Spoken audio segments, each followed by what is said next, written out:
Welcome to the first of the series of conversations here on Tenderness Lessons about how the literary character of Anne Shirley and Lucy Maud Montgomery's books have either shaped or influenced our lives. I am Kamil Trzybiatowski, and my guest today is Kriti Bajaj. Welcome. Hi. So just a few things about Kriti before we start. So Kriti studied literature and anthropology. And one of her college projects was based on Lucy Maud Montgomery's Rilla of Ingleside, and she worked as an arts and culture writer and editor for over 9 years, primarily for 2 international publications and an auction house. Since June 2021, she works independently with individuals and businesses, providing meaningful content, editorial services, and mentorships. Do have a look in the YouTube description of this video. We'll have a link to Kriti's website there. So welcome.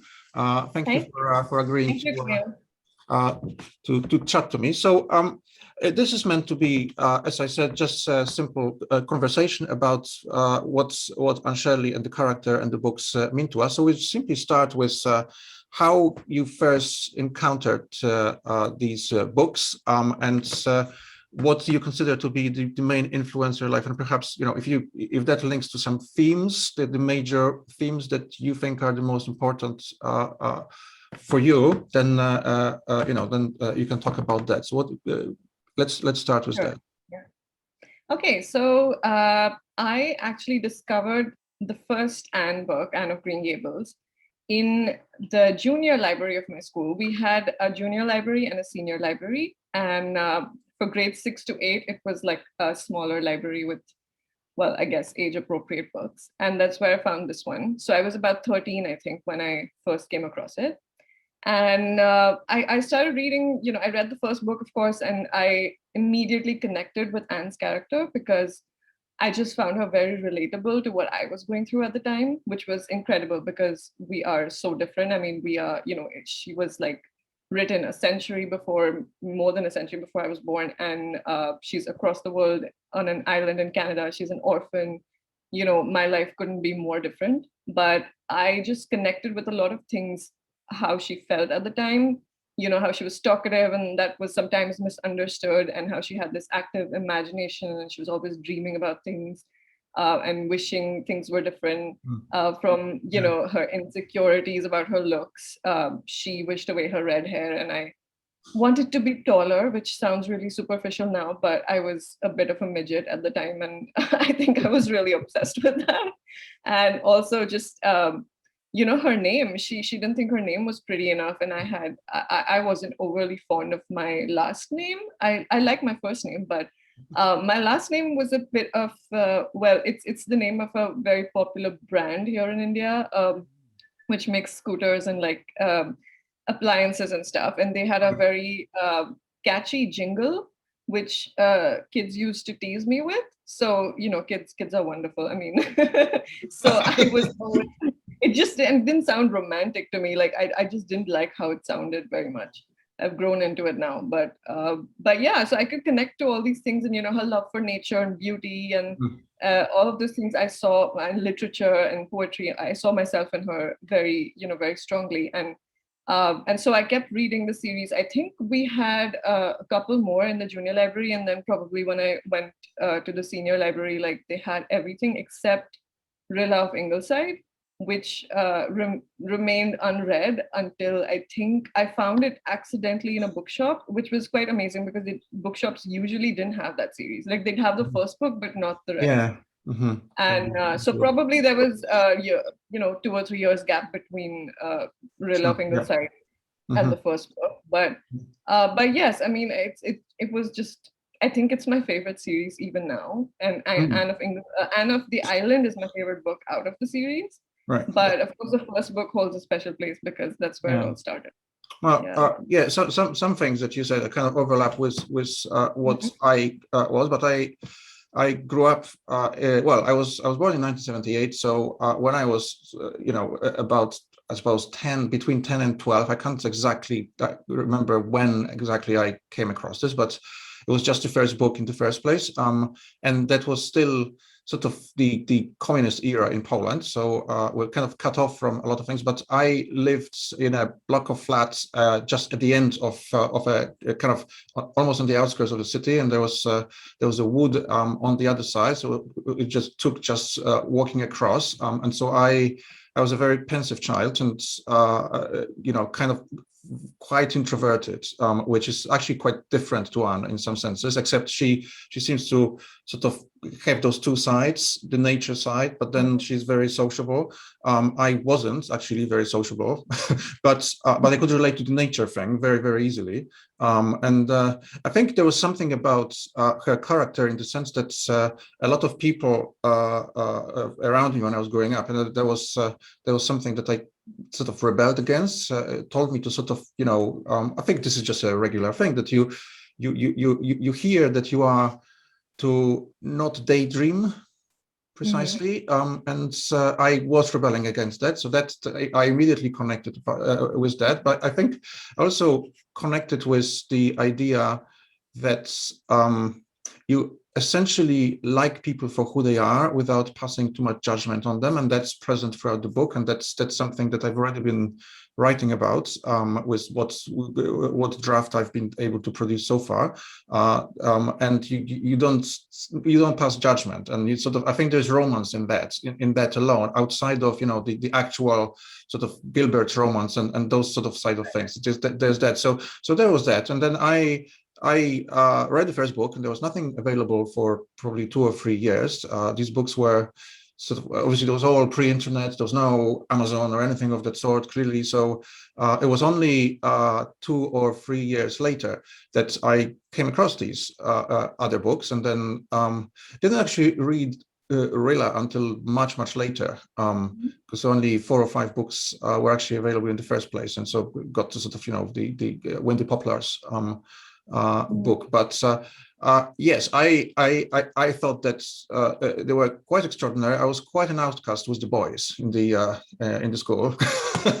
That was an actual compulsory book in schools. I had read that before, but by the time that was read in schools, I had known those books, and I just remember that it was very, very difficult for the boys in the schools to actually even engage with it in any kind of level.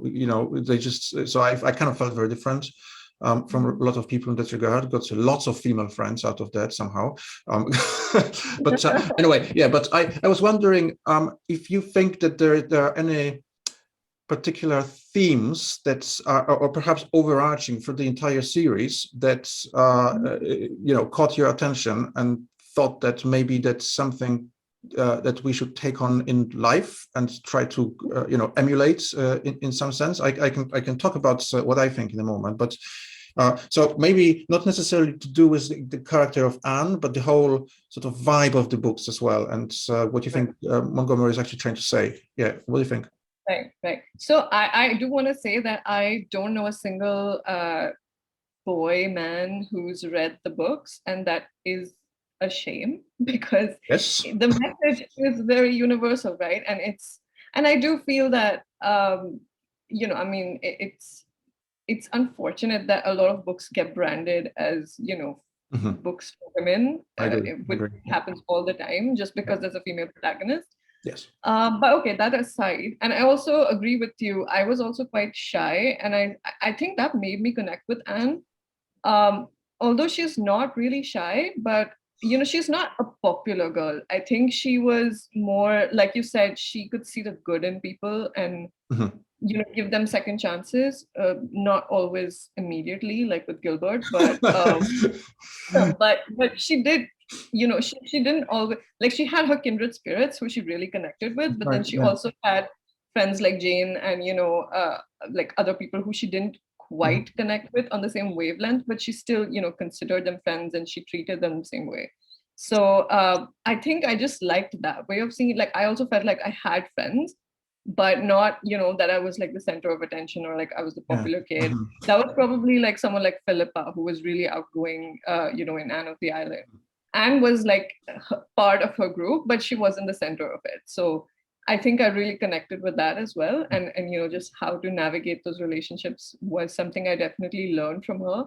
But for me, I think, and one of the other things I really loved about the books was how many female role models it gave me. Like, it Absolutely. just has so many unconventional women, from Mrs. Lynn to Marilla, who then formed this matriarchal household after Matthew dies, and Mrs. Lynn's Yeah. husband dies, and also Josephine Barry and Miss Stacy, who are like mentors for Anne, who encourage her and enable her, like very literally, through money or otherwise, to go chase her dreams.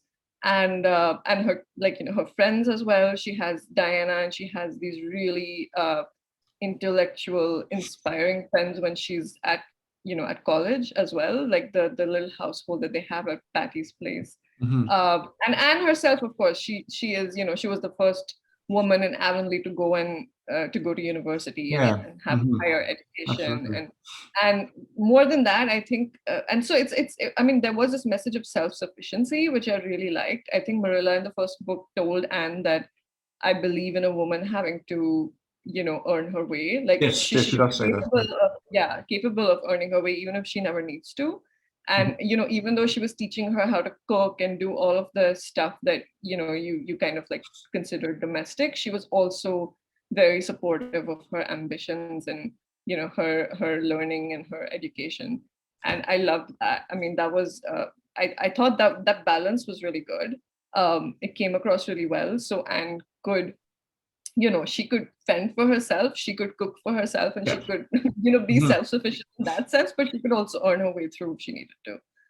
And also, I think even the men were, they were not typical like male characters. I mean, Matthew was like this kind, shy, gentle guy who totally understood her. And even Gilbert, he was her equal in every way. And there was not a power imbalance in that relationship, which we can talk about later. But yes, but I mean, yeah. Yeah, and I think it just wholesomeness. Like, for me, the whole series is about wholesomeness in every way, whether it's through food and like it's not excess. Like, there's not luxury, and in that sense, it's not excessive. But there's wholesome nature. There's food. There's your relationships with people. You're having goals, having a well-rounded life, having an imagination. All of those things. Like having a texture to life, I think, rather than just being superficial or kind of a straight road. That balance, and I really took that from her. There's this.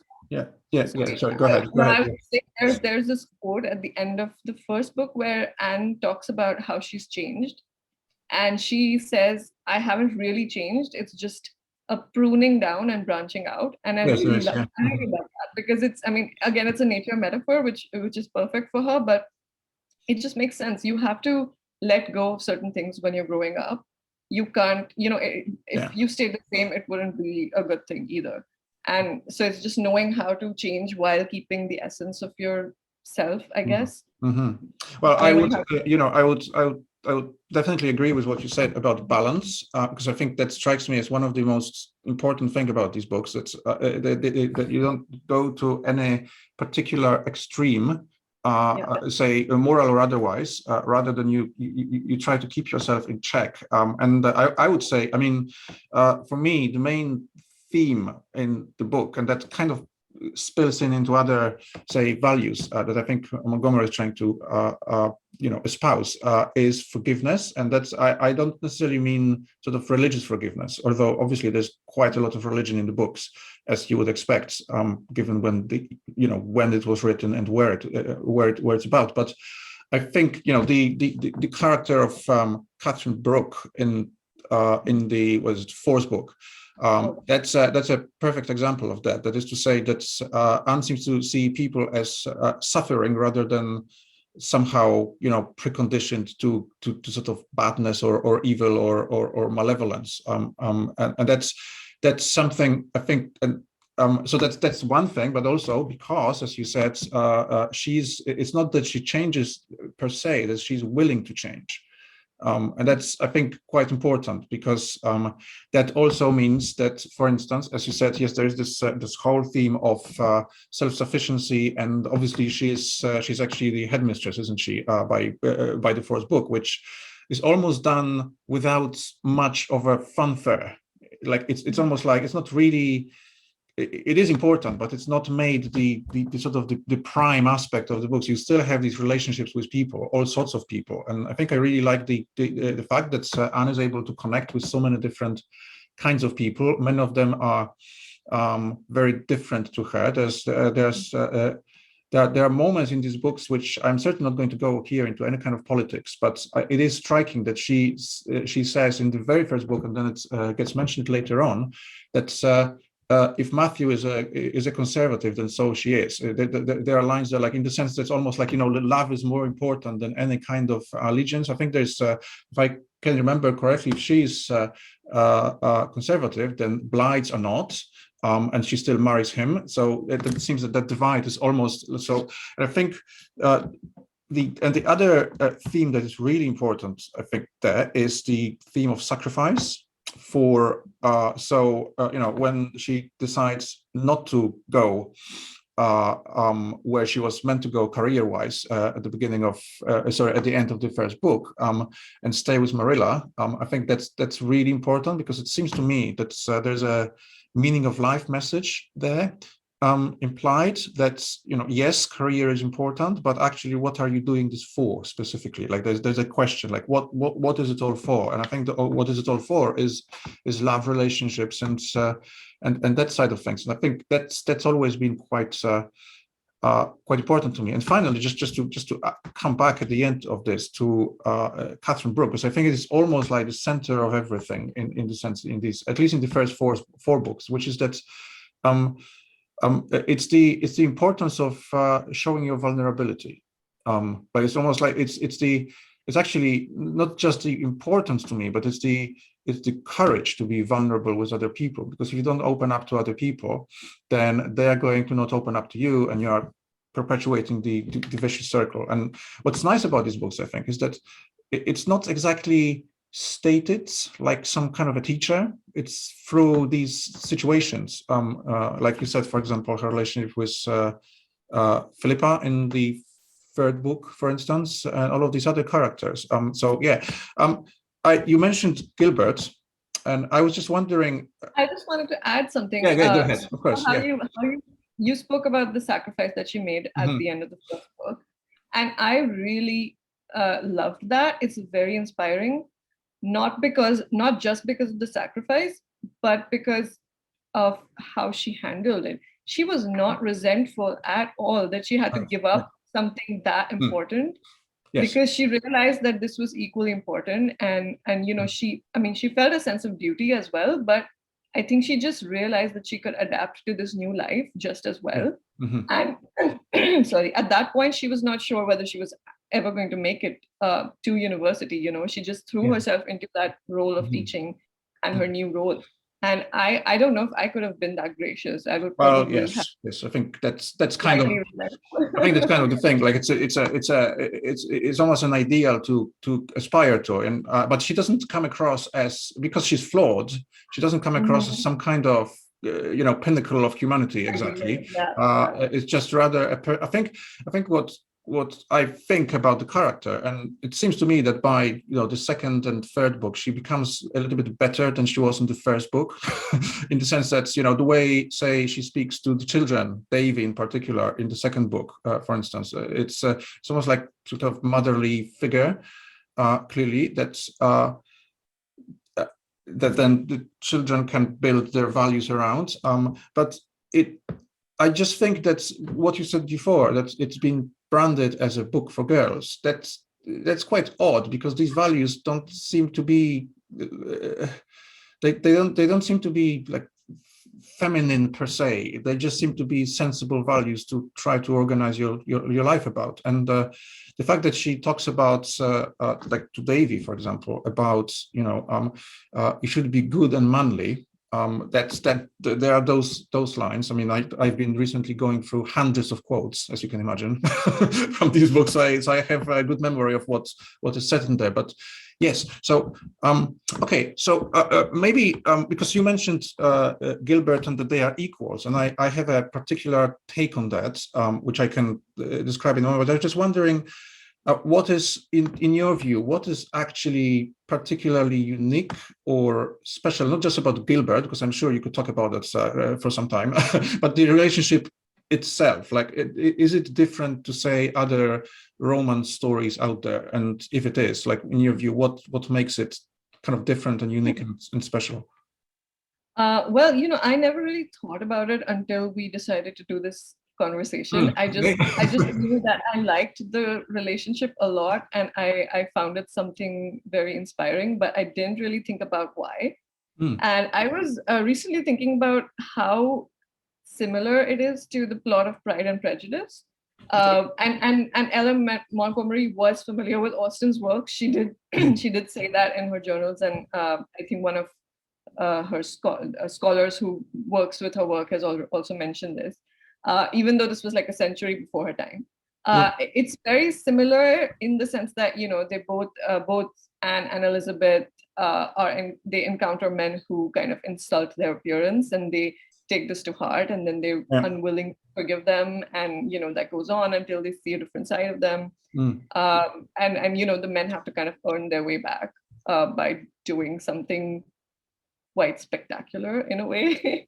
Not a grand gesture in the sense of showing like a show, but just making a sacrifice or going out of their way to do something. And so I did realize that this was kind of a trope that she used, but it's very effective because it keeps the reader on their toes, and the reader is always rooting for this relationship, even though they know that Anne has she's justified in disliking Gilbert for how he treated her initially. But then we're quicker to forgive him, I think, because we see another side of him, and we know Anne is being a bit stubborn as the years go by. But I think what I really like about the relationship is that it's not the center of any of the books. It's actually it's there, it's progressing, but the center of the books is always her relationship with her friends, those strong female friendships that she has, and other things that she's, with the students that she's teaching, or the whatever, I mean, other people that she's surrounded by. It's never the center of it. And she has, that it's not a straight road to finding that the end of like progressing, that relationship. It's there are a lot of bends in that road. And I think she learns a lot about herself while finding love. And that's what I really like, because she has to question her idea of love, and she has to question herself a lot. She has to be really self-reflexive about it. And she has to almost lose it before, so she has, I mean, there are all of these twists happening, but she learns a lot about herself. And that is what really made it for me, because it's, she's growing as a person as well. And that's what a good relationship should be. Yes, well, there's Roy, clearly, that she has to, well, for lack of better words, I'm not quite sure, unlearn. So there's that. I actually think it is interesting what you have said about that. Yes, she was justified to bash him on the head. I mean, not Roy. Gilbert. I don't know about the violence, but there's just a little bit. But there's something. So my take on this relationship is actually, in the sense, one of equality between them, which is that. So from the beginning, and we hear this from Marilla as well, that's, in the films, they made more of it. I think in the books it's slightly less pronounced, but it's the idea that, yes, she had the right to do that, but at the same time, she shouldn't have done that. Because, I was a teacher for many years. If I saw something like this in my classroom coming from anyone, then, and we all, so there's that.